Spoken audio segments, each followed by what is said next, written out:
And what we'll do today is go through brief introductions of each panelist, and then kind of go through a series of questions. Hopefully we'll have a live good back and forth, and we'll have Q&A from the audience for the last 10-15 minutes. So without further ado, why don't we start from Fang on my left.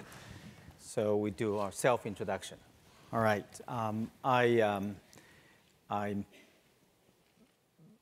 with JP Morgan. I run the investment banking business for JP Morgan in China. I'm here to listen to the experienced venture capitalists about what they want to invest, and we obviously follow them to make sure the company they invested will grow well, and we eventually will take them to the capital markets. So that's what we do. So I'm a service provider to the entrepreneurs and to the venture capitalists. That's all. Hi, my name is Hany. I am a venture capitalist based here in Menlo Park, but I spend quite a bit of time in China. We actually have 4 funds under management, about $1.6 billion in US dollar equivalent. Our latest fund is a $625 million group of funds. One is 100 million is RMB, the rest are US dollars. We've been doing business in China since 2000. We have an office in Shanghai, a small office in Beijing. Had a good track record, a good run so far. We've invested in every company that, companies that I can think of. We invested in Alibaba in early in its life. We invested in Tudo early in its life. We invested in Chunar, which I think you guys heard a little bit about today. We've got a good pedigree of track records, co-invested with many of these guys in some great companies. It's good to be here. I'm a Stanford alum. Did my undergrad in what is now MSc. Back then it was industrial engineering. I ran the Beijing office for Qiming Ventures partners. We have 3 funds, all USD funds, and 2 RMB funds. All of them were started since 2006. That's a total of about $1 billion US and $1 billion RMB. We have 70+ portfolio companies, all in China, of which half are in consumer/internet group, which are co-run with another colleague. Some of the portfolio companies you may have heard of include Vanco, 凡客诚品, Xiaoping 手机, 大众点评网, PPS, Cool, 淘米, 世纪佳缘等等。世纪佳缘我们也是跟徐老师 co-invest together. So we co-invest with a lot of super angels. We're very close to Jason Zhang from Tencent and obviously Lei Jun from Kingsoft. So yeah, it's been a good run, and it's good to be back here on campus and share what we have seen and learn from all of you as well. Okay, hi, my name is Xiaoping. Because of my name in China, people call me Comrade Xiaoping. Xiaoping. And I was a co-founder of New Oriental Education, China's largest education company in English training and test coaching. Last year alone, we trained 3.5 million students. That's in last year alone. And since our successful IPO in 2006, I began to do angel investment. Since then, we have invested about 150 cases, a lot of them. And I always told people my successful rate is 100% because I forgot all the failed ones. I never remember them.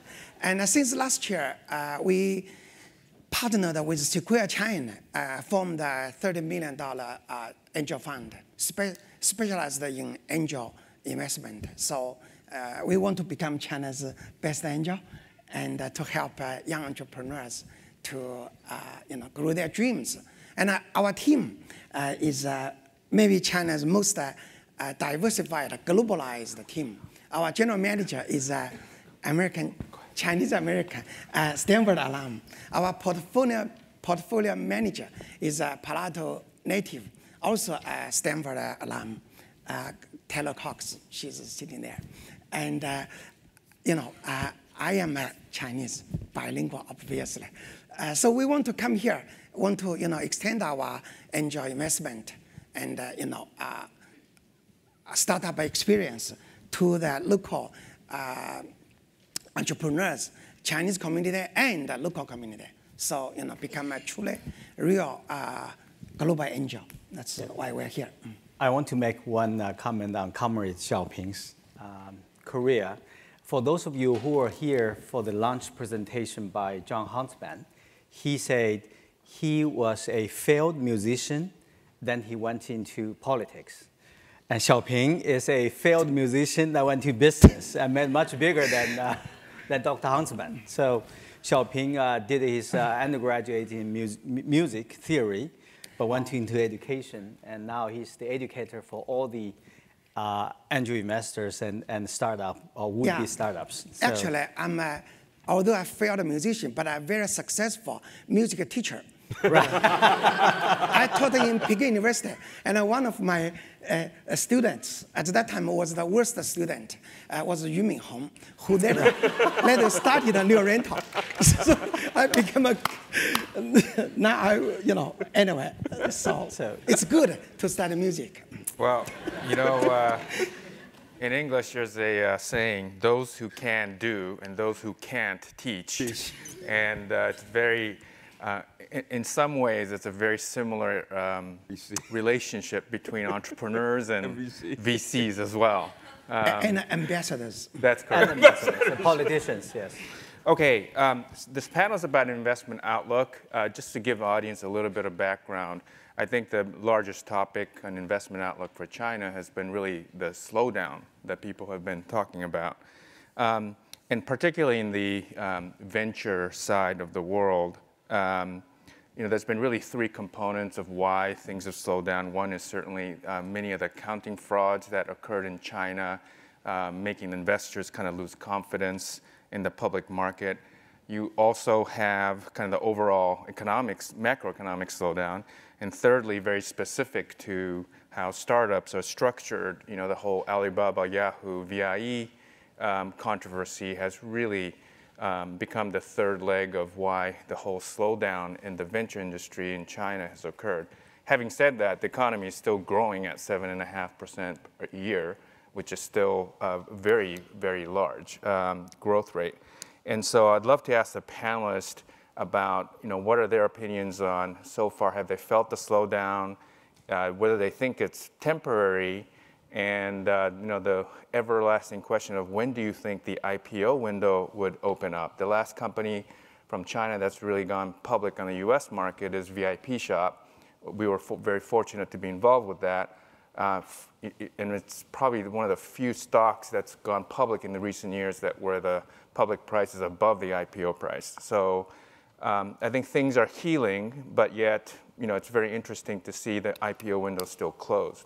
So, if any other panelists want to take this, of course, we have the investment banker who knows all about the pipeline here. So. Okay, I will go first. Yes, we do have a very healthy pipeline of companies that want to go public, either in the US or in Hong Kong. But on the investor side, the public portfolio investor side, they are taking a cautious view on where they put their bet on, where they're going to invest. For many reasons. One, I guess, David, you mentioned that there's overall overhanging view that the economy is slowing down. But after all, if you look at horizontally, 7.5% probably still the most significant growing economy in the world in terms of growth rate. And by the way, it is growing on a much bigger base. If you look at the GDP of year 2000 and the GDP today, the GDP has quadrupled. So a 7.5% growth today it's about 30% growth 10 years ago, given the different base of GDP.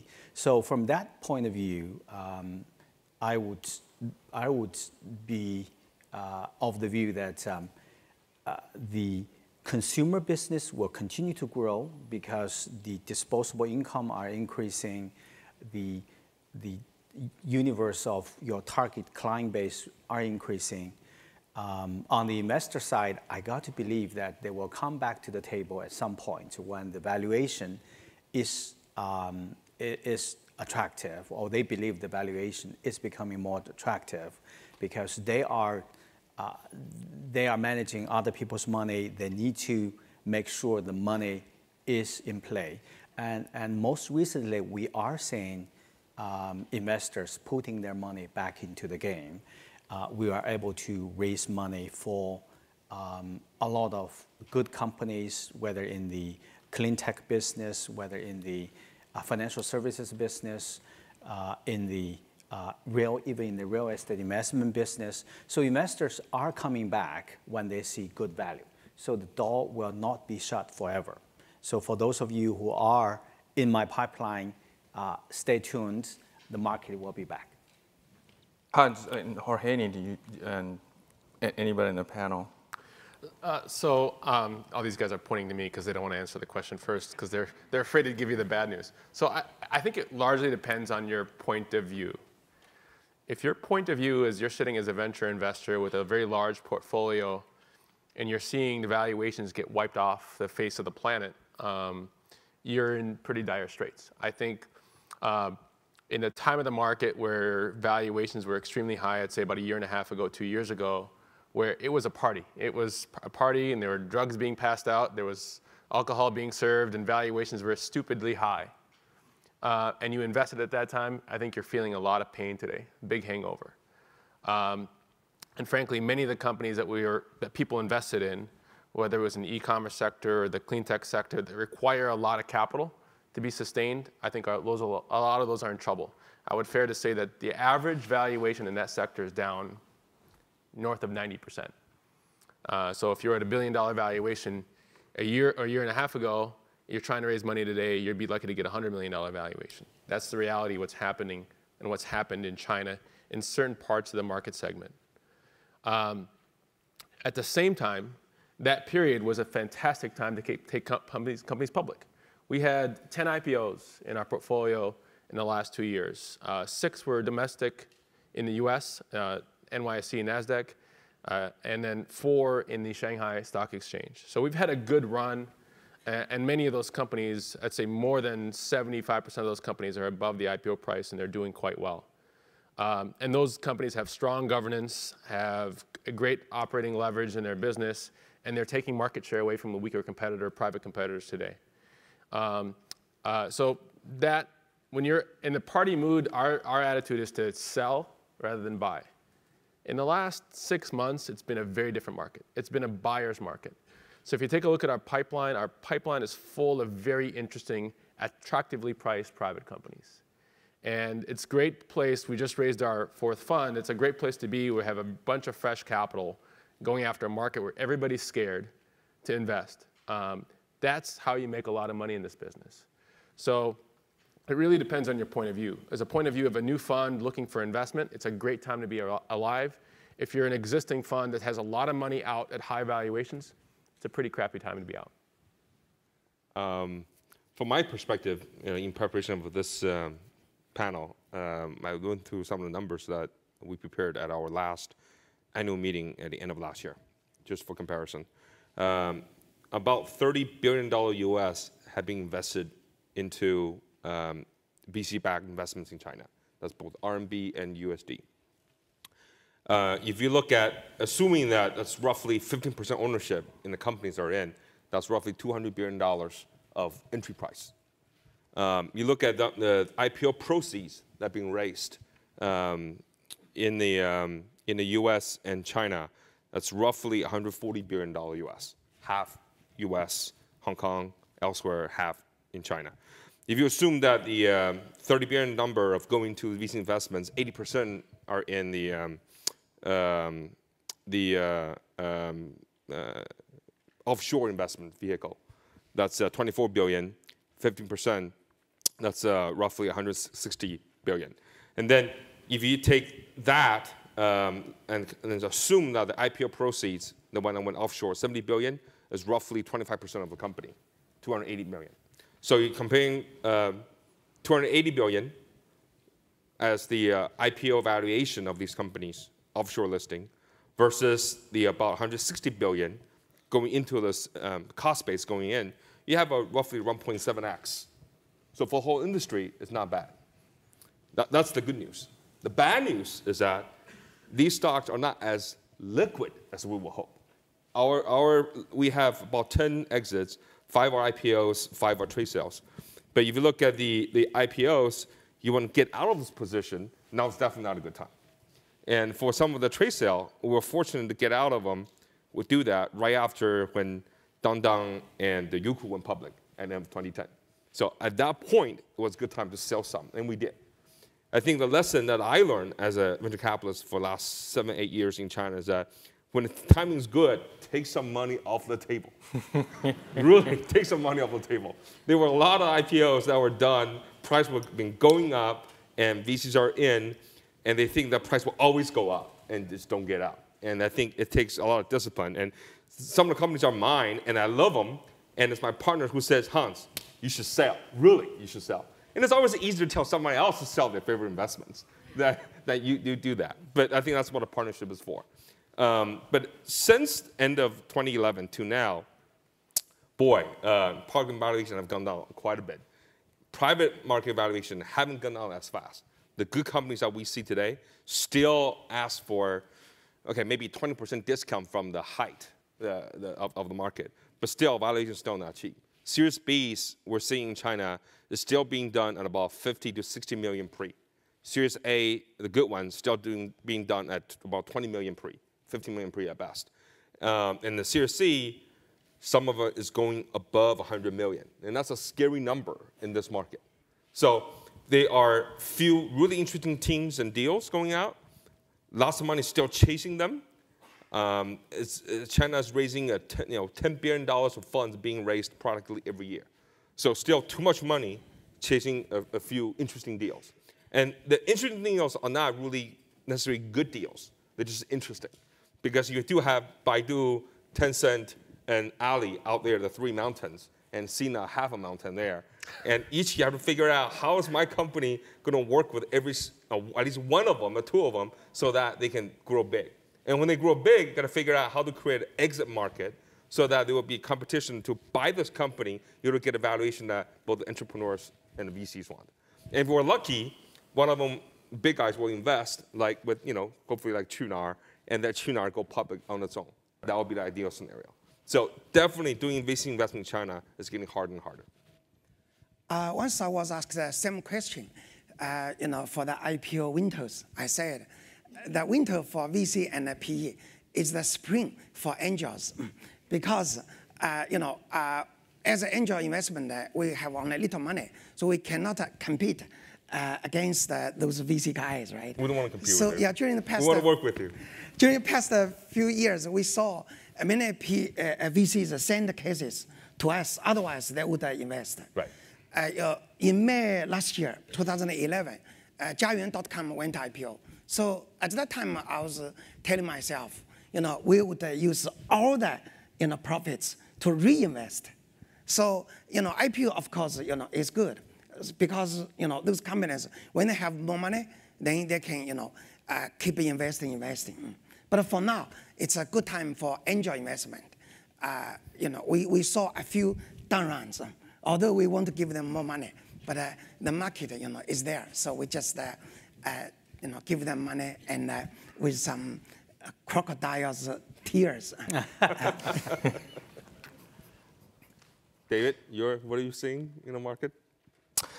I think what's interesting is tech cycles must go in cycles by nature, and it's always usually a 10-year cycle. As evidenced, the last internet bubble was 99-2000, and 10, 12 years later, you see kind of the social networking Facebook wave. And I think in China, each cycle has been really compressed into about 4 or 5 years. But I think what you're seeing now is definitely a down cycle.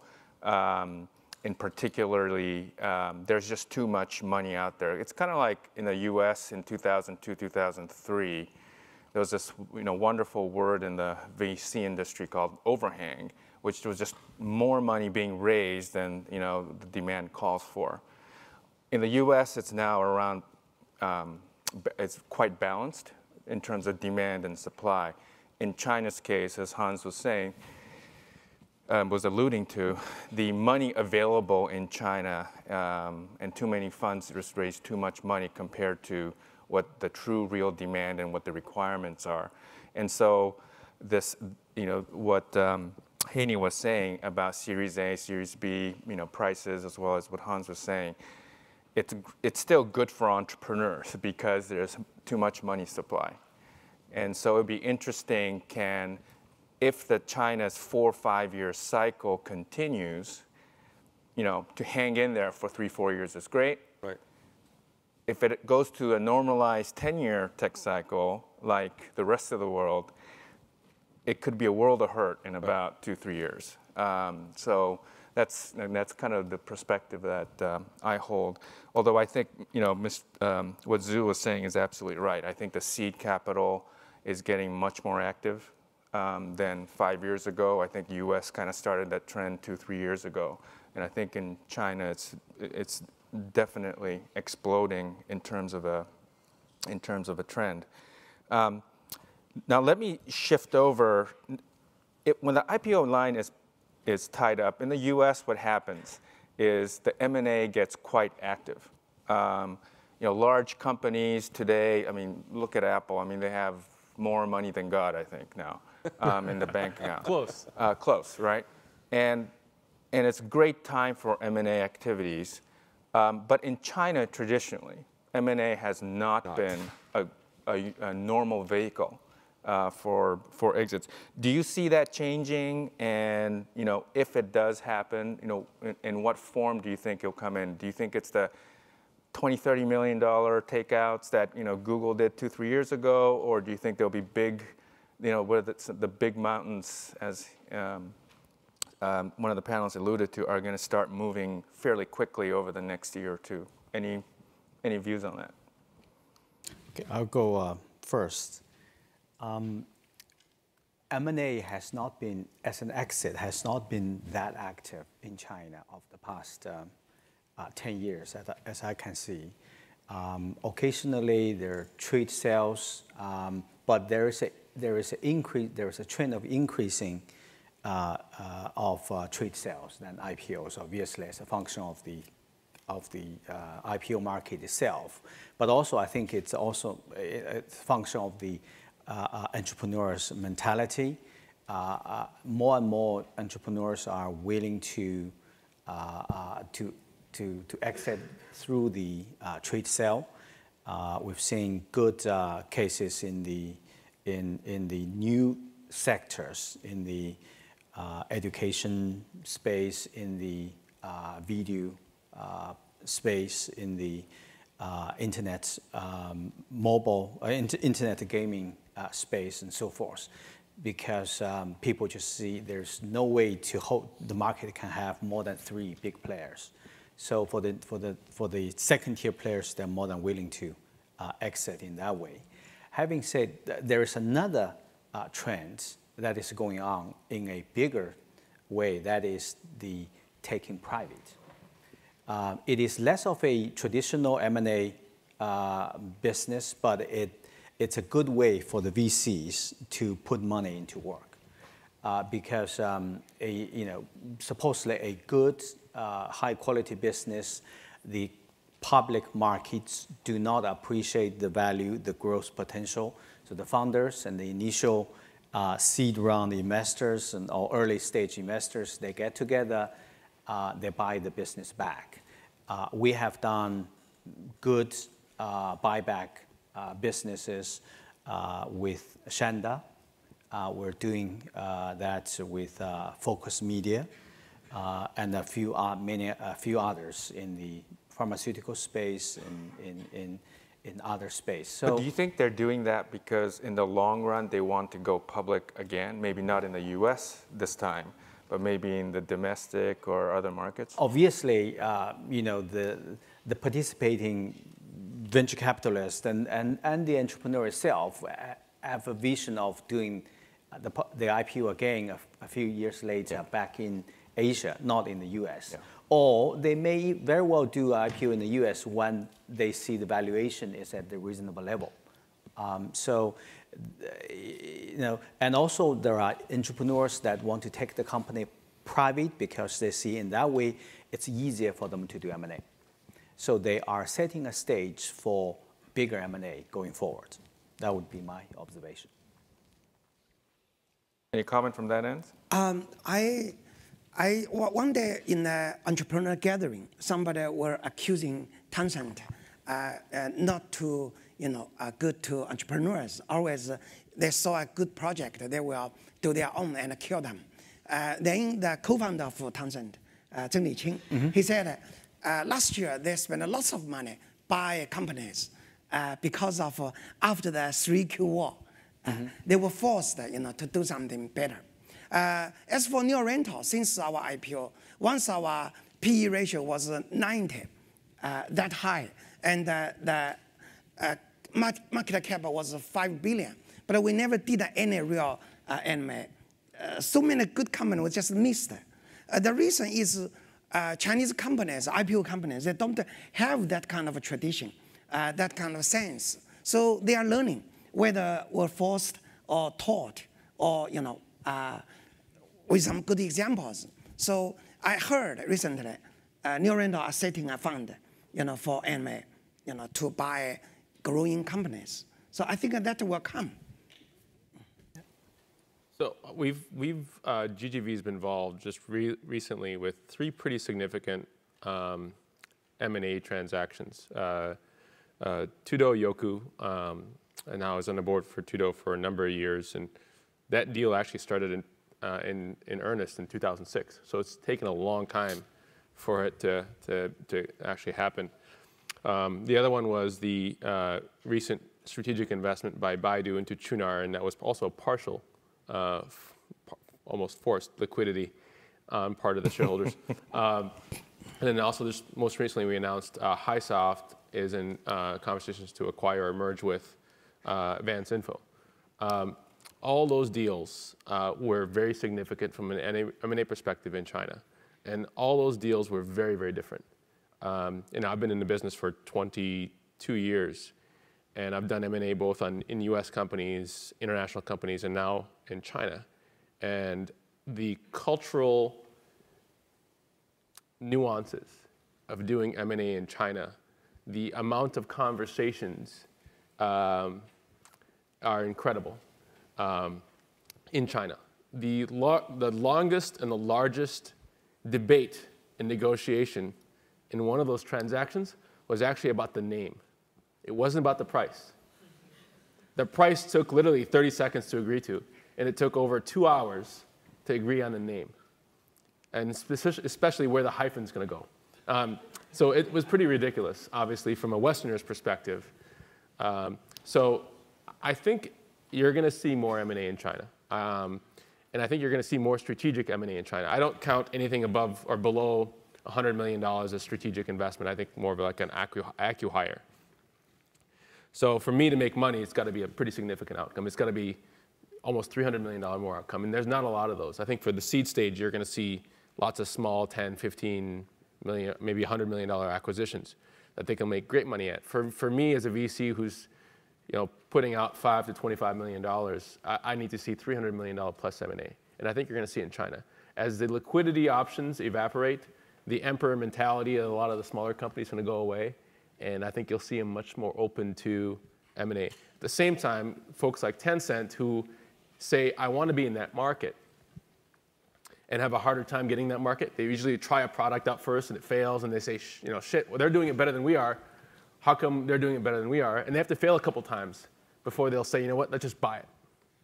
And so that'll take some time. I mean, China technology market is fairly new, as someone had said earlier. So it'll take some time for the M&A market to really heat up in China. But right now, it's very, very difficult to rely on it as an exit strategy. Yeah, I definitely think the traditional, particularly technology CEOs in China have an emperor mentality. And it's really difficult for them to, submit to another name And I think Hany's example of where the hyphen goes is a classic example. $1 billion exit is not a failure. It's $1 billion. It's a lot of money. On the demand side for M&As, Fang mentioned earlier that Chinese companies don't like to pay for acquisitions. What has changed in the last 1 year is that the competition amongst the listed company have become a lot more fierce. Qihoo and Tencent, Qihoo and Baidu, Qihoo and Xiaomi. You see a common theme here. The couple people who are troublemakers or agitators getting the battles amongst the big boys heat up, and as a result, the big boys are more likely to acquire smaller companies to help them in a battle against another big boy. And as more of that happen, you will definitely see more M&A. Over the last 10 years, $23 billion in terms of exit value have been created through M&A, but most of that actually have come through the Asian market with high, with high PE as currency, stock currency, rather than cash. Hopefully, that will change in the next 5 to 10 years. If I could shift the conversation a little bit on the future outlook in terms of not the financial side, but more about innovation. I think China's always been accused of producing Me Too companies. The Google of China, the Facebook of China, the Yahoo of China. And it was inevitable in the sense that the internet curve was definitely behind the US. And I think with the new the rise of mobile revolution really hitting the market with vigor, I think there's a little bit of a sense that, hey, maybe some innovation might come out. What are some of the areas that each of you kind of think that would do quite well over the next 3, 4, 5 years, areas of investment, and if there are any areas where China could actually be equal or slightly ahead of the rest of the world? And I'd love to, hear about your views. I think I have been thinking about e-learning. In 2000, Legend Group, not level, right, formed a joint venture with Neo Rental. And we want to do online education. So that venture is being there, but not doing very well. But since last year, we saw sudden increase in revenues from Neo Rental's online education. Some teachers, they used to work 300 days, make 300,000 renminbi. Now they may just teach 1 week online. Then, all the year they sit home receiving money. So online education is really quickly growing. So we see this area maybe hopeful to catch up, because China's education is highly regulated. Everybody complains about that. So online education, poses an opportunity for that. When we saw since last year in the U.S., online education, particularly for college education, become very booming last year. We saw Stanford offered Coursera, so we wanted to, work something with them. We have not, booked an appointment with them yet. If someone knows them, give us a referral. We will give you a good gift. So anyway, online education in China, I think, will become the next big thing. That's what we are focusing on. I'm going to give 2 very specific examples of innovation in China that we actually used and imported back here to the US. In one case, we did it successfully. We saw the free-to-play in-app purchase market very early in 2002 and 2003, and having the monetization effect of media, so this is in this case gaming, moved from a subscription-based service to a free-to-play based service. That did not exist in the US. It is now everywhere in the US. We actually imported it first to a company called Turbine, which we sold to Time Warner. Implement this in one of their games, Dungeons and Dragons. We've seen literally in the first weekend that we launched it, they tripled revenue from what the run rate was before. So it was an incredible thing that we imported directly. The other important aspect is there is a lot of technical innovation that's happening in China. One of our portfolio companies, and some of you may know it, a company called YY, or also known as Douan, makes a communication platform inside China for voice chat. And we invested in that company fairly early on in its life cycle. And what Douan does is allows people to communicate over the internet using voice, but they do it en masse. So you can have a single room, and you can have 100 people in that room speak, and you can hear everybody, and you can have hierarchical order. And it was actually great for gaming, so people used it to play Counter-Strike. But we didn't see is how that continued to innovate. And now, today, these guys can handle hundreds of millions of people, actually tens of millions of people concurrently. There's not a single US company that can do that. Not a single international company that can handle tens of millions of users concurrently using voice chat. And now, the model has innovated even beyond that. It's no longer gamers. Actually, it's a smaller part of their business. The bigger part of their business is everything else. Karaoke, online language lessons, poetry readings, et cetera, social setting up rooms. I had heard that there was a professor, English professor or teacher, that went and met people at Starbucks, took 10 RMB from each of the people, and then gave them the access to the password to his room. Those models don't exist in the US. Those models and that technology, frankly, only exist in China. And there's many US companies now that are trying to copy YY here. So you see a lot of innovation, but you have to look a little bit more myopically at where it is and where it's happening and what's being imported in China. So one of the things that we do at GGV is we try to take the best learnings from the US and export them to China, and we try to import the best learnings from China and import them to our US and really have a much better portfolio and help our portfolio companies. I think you got to have that. I think otherwise, the colonial mentality is going to continue to exist on the part of US VCs. But let's say if the ratio is 9-to-1, in terms of, But in the US, we've been doing this for 30 years. In China, it's 8 years, 9 years, 10 years? No, but 5 years out, what do you think that ratio would be? Hopefully 5-to-1. Yeah. I think from a standpoint of just to add on what Hany said, the freemium model is something that has been proven in China across multiple segments of the internet sector. Although I think if there were Korean companies here, they would say that they are the first to come up with a freemium model, and China copied it. Right. So just for the record. And China took to the next level, so that in every segment within internet, you see freemium. The reason is simple, because the easiest way to compete is raise money from VC and drive down the price. Taobao is the first one in China that show freemium model works. It's the only e-commerce company in the world, and anyone knows better than anybody else, only e-commerce in the world that makes money on advertising and on down the road, Alipay through non-Taobao platforms. When it's free, people use it, and once it's free, you figure out how to monetize it. That's Qihoo has done that, Taobao has done that, Baidu has done that. So it happens so often that when we go into an investment, we're trying to figure out, okay, you're charging money today, but what if it's free? Then what are you going to do? And if you don't do that going in, the investment ain't going to do well.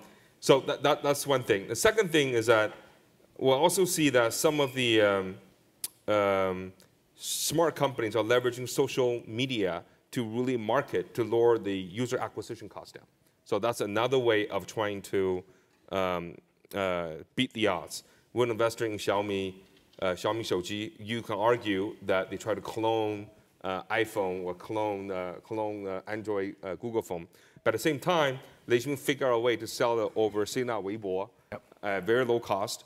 And once you can sell phones via the internet, you don't have to pay distributors. You have to share revenue with carriers.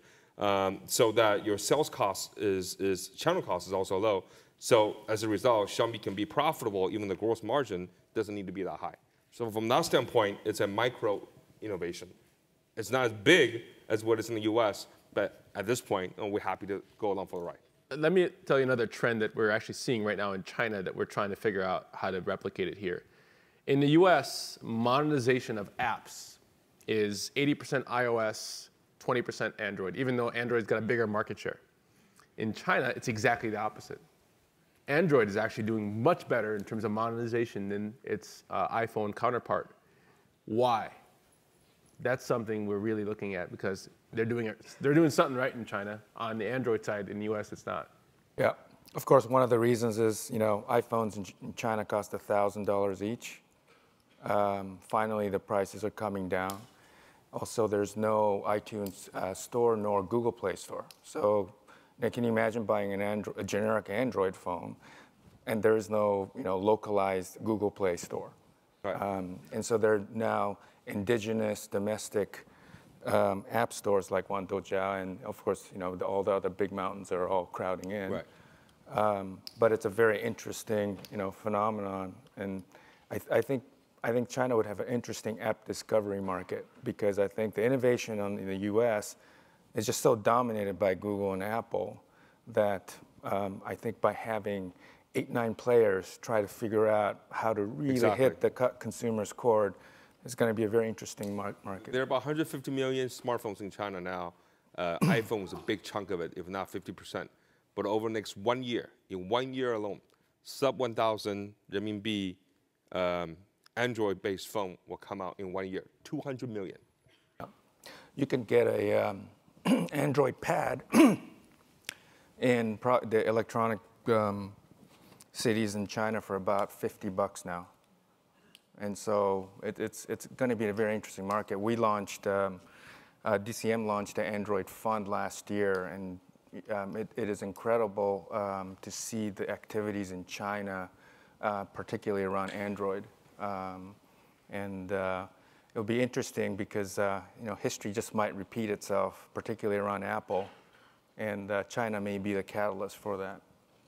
I just want to make a quick comment, observation to answer your question about the innovation and how to make money. I look at it differently about innovation and the Me Too technology. If you look in the past 10 years, where were the most money made in the technology ventures? And where were the biggest trap of the technology ventures? All the ones that made big are in the consumer space. They target individual customers. The ones that destroyed most of the venture capital money, public investor money, were the ones that target enterprise sector. The enterprise software space, the semiconductor design business, which were big business in this place, in this country, that destroy a lot of money in China. Why? Because the sales process, the certification process were just enormous in China. So that killed a lot of startup companies. So if you want to make, if you have a unique technology and you want to make it big, find the angle to apply your technology to the consumers. Absolutely. Don't find the angle to sell to the enterprises, to the China Telecom, to the China Unicom. They're going to squeeze to the bone of your business. So that is why you see a lot of Me Too technology that made a big business in China, because they don't need to do anything. They just move the business model to China, turn that into Chinese. They can immediately have 200 million customers. They don't need to worry about whether this customer will squeeze them, because there are enough customers out there. The universe is big enough to make the business a valid business model. That is why you see the Me Too, from recruiting to chatting to internet gaming. They're all consumer-targeted businesses. So if you are a hardcore technologist, you want to make your name in the technology innovation, go to the enterprise business, because that's where you will get a lot of the government support. You will get some of the more dedicated venture capitalists who still want to support and try out, and you can make a big name in the technology space. Companies like Huawei, companies like ZTE, I think both are in the worldwide top 5 in terms of number of patents registered every year. So they are big in technology innovation, although they are not necessarily making as much money as Tencent are doing these days. So that's my observation. Yeah, and I would pretty much agree that the U.S. VC industry was more or less B2B first, right. Then you have the B2C wave.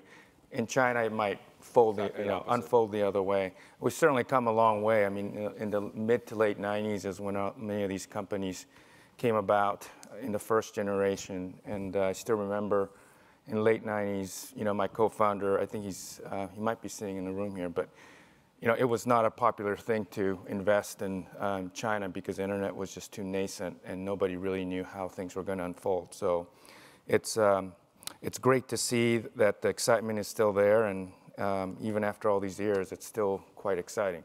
On that note, we'll take some and field some questions from the audience. Run. Hi, I'm Thomas from GSB. I have a question about, for the investors, what are the unconventional way or the rules you use in your daily investment activities? Some people say they use in every investment, they relate to poker, so they want to make the best bet in each of the round. So what are the other unconventional ways? What is a conventional way? Really? You look at the market, you look at the team, and you do the due diligence. I mean, that's in my mind probably the conventional ways. Okay, let me answer your question. In angel investment, because you don't have anything to audit on, to do due diligence, so we just look at the people, the team. So that's it. We can't see any numbers and track lines. So just I think that's the actually it's a very conventional way. Just to see people. So when they begin to talk about the business model, their technology, we just kind of try to ignore. Because technology, we can't understand at all anyway. And for business model, you will change for sure in the way you do it. So in angel investment, anyway, people comes first. That's the most important thing. Although everybody says that, even in PE, they say we invest in people. But it's actually hard. You really stick to this principle. Sometimes the company may not good. The model may be bad. Model makes no sense. But when you see this guy, has a fire in his eyes, has a determination in his heart, you can feel the heat from his body language. Then we will buy his story. Although we don't believe in that. Okay, one of the best projects we have is from Stanford alumni, GSB MBA. He had a model, coming to Beijing. He talked to many investors. Everybody told him, your model will not work. All of them are right. But they come to me, told me the story, the model. I really didn't understand what's that. So I gave him money. Then half years later, he failed as scheduled. But because they are smart, they have the true entrepreneur spirit. So they pivoted their model. Now they become China's #1 cosmetics. Qiming. Cosmetics online, business. So, just show your heart, show your spirit. So we let the angels do that.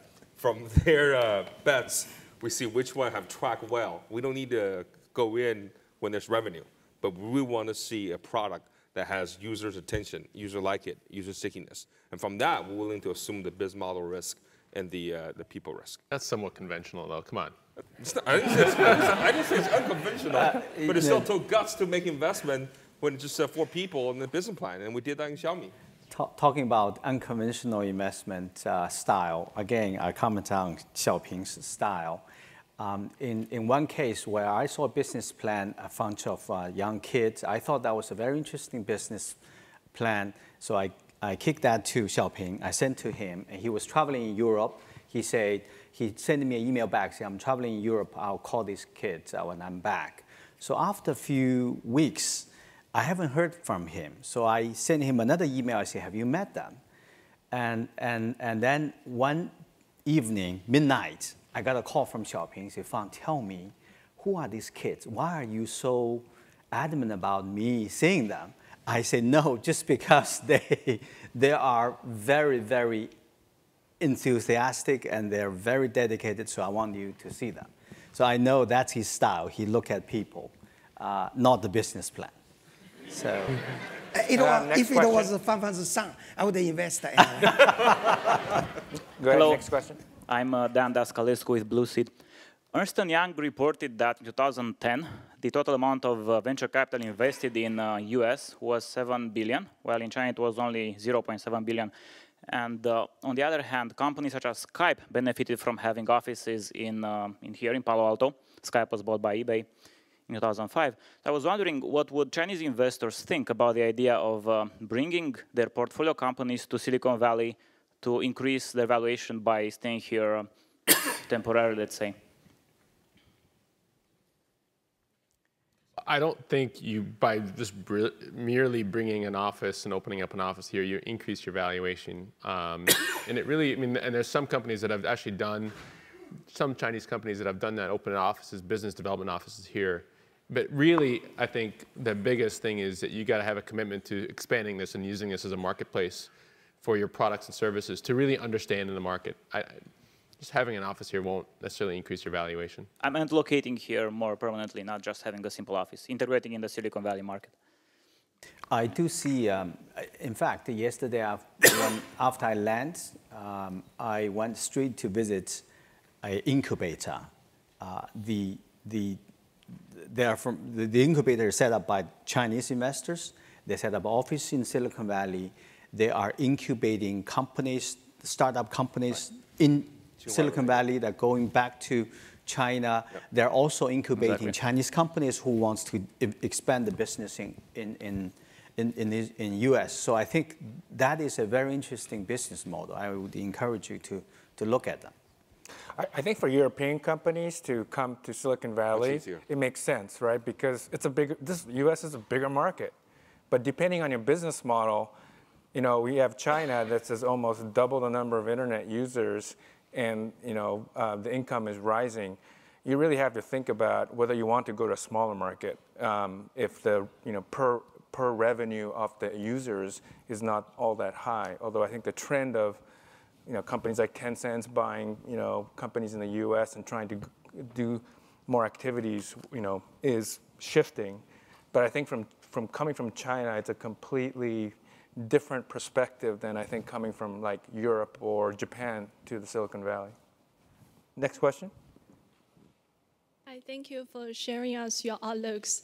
And for the investment, I think investment is all about investing the value, but also take the risk of falling that value. And Professor Mark Jeffrey, Northwestern University professor, wrote a book about data-driven marketing. And in his book, he writes an opinion that he said, if something you can measure, you can control it. And also last May, McKinsey released a report, and they informed us we are embracing the time of big data. And actually, every moment we generate data. So my question is about, do you agree if something you can measure, then you can control it? And if yes, how to? So, okay, and, let's have one person answer that question very quickly. Excuse me, I have to follow my question. Key point on the last point. So if you... I'm sorry, we have 2 minutes and I'd like one more question. So you've asked a question. Okay. If you can measure it, you can control it. Any comments? So I will take this second. If you agree one question per person. Otherwise, it's not fair. Go ahead. Yeah, sorry. So the panel investors, you all agree that doing enterprise-oriented venture capital venture investment in China is not a wise choice. But here in the Silicon Valley, in just the TechCrunch disrupt, investors here, they call for entrepreneurs here to shift their focus on enterprise side projects and businesses. And among many reasons, one reason that the technological unemployment, which is that the increasing pace of automation has eliminated jobs permanently, which kind of contribute to the weak global demand, forces us to focus on the improvement on productivity. And can you get to the question? So the question is that, the question is that in China, what do you think about the future of artificial intelligence and robotics, and in particular, what is the investment prospect of robotics in China in terms of boosting productivity to a new level, which unlock the Chinese people's consumers' account? I'll answer the last three questions in one statement. We always invest contrary to conventional wisdom. Full stop. All right, on that note, I got a sign that time is up. So thank you for the great panel. And I'm sure they'll stick around for if any of you have questions, but I think everyone's waiting for the next one.